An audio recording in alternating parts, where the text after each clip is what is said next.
Bismillahirrahmanirrahim. Once again, welcome to the taxation session of this discussion of Companies Ordinance 2001. Basically, we are discussing Section 114 of the Ordinance. Section 114 हमें बताता है कि कौन से लोगों ने टैक्स की रिटर्न फाइल नहीं करनी और किन के लिए ज़रूरी है. I put a list, long list, very interesting list in front of you in last session. मैं उसको रिपीट करता हूँ थोड़ा सा आपके साथ, उधर देखिएगा. सबसे पहले कंपनी जिसने टैक्स की रिटर्न जमा करवानी है, AOP एंड इंडिविजुअल अगर वो थ्रेशोल्ड को क्रॉस करते हैं, फॉरेन टैक्सेशन, फाइनल टैक्सेशन है किसी की, वो कैरी फॉरवर्ड लॉस है, किसी पर्सन को प्रीसीडिंग 2 ईयर्स में टैक्स किया गया है, एंटीयर आपने लिया हुआ है, आपके पास 1000 cc से ज़्यादा गाड़ी है, आपके पास प्रेस्क्राइब्ड इमूवेबल प्रॉपर्टी एक लिमिट से ज़्यादा है, आपका इंडस्ट्रियल और कमर्शियल मीटर इलेक्ट्रिसिटी ₹5 लाख से ज़्यादा है, आप इनमें से किसी के मेंबर हैं, Pakistan engineering council, Pakistan doctors dental council, chamber of commerce and industry, institute chartered accountants of Pakistan, ICMAP, institute of chartered cost and management accountants of Pakistan, bar council, market committees. आजकल गवर्नमेंट ने न्यू कंसेप्ट ले आई है अंदर, market committees के अगर आप member हैं, business association के हैं, या आप अगर रेजिडेंट हैं और आपने अपनी फॉरेन इनकम, बाहर के मुल्क की इनकम या एसेट्स डिक्लेयर करने हैं, ये भी नया लॉ आ गया हुआ है कि रहते आप इधर हैं, बहरहाल आपकी फॉरेन इनकम है या एसेट्स हैं आपके बाहर, तो आपने डिक्लेयर करने हैं. Definitely you will have to file your return, then you can submit all this type of information. इसमें एक अच्छी बात है जी, सेक्शन 114 एक जगह पे स्पेसिफिकली कहता है कि इन लोगों को रिटर्न जमा करवाने की ज़रूरत नहीं है अगर सिर्फ़ और सिर्फ वो इस वजह से कैटेगरी के अंदर फॉल कर गए हैं. क्या चीज़ है जी?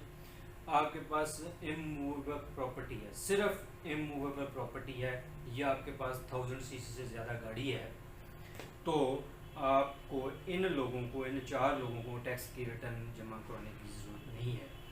मीन कि आपके पास इमूवेबल प्रॉपर्टी है या आपके पास 1000 cc से ज़्यादा गाड़ी है और इस वजह से आप लिस्ट के अंदर फॉल कर गए हैं और आपका कोई सोर्स ऑफ इनकम नहीं है, then you are not required to file your income tax return. Ordinance exempts you in section 114. It's a good news. इसमें पहला जी विडो, जिसको बेवा हम बोलते हैं, अगर वो बेवा है तो उसको टैक्स की रिटर्न जमा करवाने की ज़रूरत नहीं है. ऑर्फन, यतीम बच्चा जिसको बोलते हैं, अगर वो 25 एज से कम है, 25 ईयर से, देन ज़रूरत कोई नहीं है. डिसेबल्ड को ज़रूरत नहीं है. अब डिसेबल्ड, कितना डिसेबल ये भी डिफाइन नहीं है, कितना डिसेबल होगा तो उसको डिसेबल काउंट कर लिया जाएगा. बहरहाल ऑर्डिनेंस यहाँ तक ही बोलता है जी, disabled person. And last non resident. Non resident अगर आप हैं तो भी आपको टैक्स की रिटर्न जमा करवाने की ज़रूरत नहीं है इस कॉन्टेक्स्ट में. नॉन रेजिडेंट क्या है, रेजिडेंट क्या है, we will discuss it in some detail in this lecture इंशाल्लाह. In the last lecture we discussed, we will see company. Company is a wide actually phrase that is used in companies income tax ordinance. Let me define you. Company, Pakistan में एक institute है, उसको security exchange of Pakistan बोलते हैं, उसके अंदर companies registered होती हैं. तो कहते हैं जी अगर उसके अंदर रजिस्टर्ड हुई है, कंपनी है आपकी, एक स्मॉल कंपनी का कॉन्सेप्ट लेके आया हुआ है, ऑर्डिनेंस लेके आया हुआ है, फिर भी आप कंपनी है. अगर आप कोई ऑटोनोमस बॉडी हैं like ICAP, ICMAP, state bank है, रिंग रोड अथॉरिटी है लाहौर, इस तरह की हैं, फिर भी आप कंपनी हैं. वो बाहर कंपनी बनी हुई है, फॉरेन कंपनी है, और उसको पाकिस्तान में वो काम करना चाह रही है, उसको कंपनी ही कंसिडर किया जाएगा. ये कोऑपरेटिव सोसाइटीज़ हैं, ये जहाँ पे लोग ले लेते हैं, घर ले लेते हैं. नॉर्मली गवर्नमेंट एम्प्लॉइज़ को किस्तों में, ये 1980 में स्टार्ट किया गया था, किस्तों पे घर दिए गया, फिर वो उनके ओनर बन गए. तो वो जो सोसाइटीज़ हैं वो भी कंपनी है.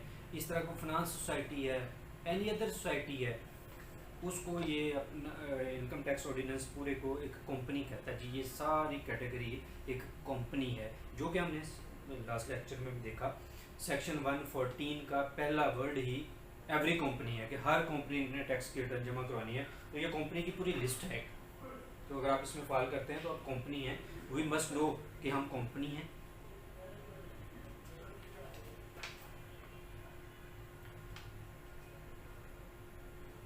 एक कंसेप्ट है जी, very important concept, resident non resident. अभी हमने यूज़ किया अगर नॉन रेजिडेंट है और उसके पास प्रॉपर्टी है मूवेबल, या उसके पास गाड़ी है 1000 से ज़्यादा, और उसका कोई सोर्स ऑफ इनकम नहीं है, तो उसको टैक्स रिटर्न जमा करवाने से एग्जम्पशन वो नहीं जमा करवाएगा। अब ये भी तो पता चले रेजिडेंट कौन है, नॉन रेजिडेंट कौन है।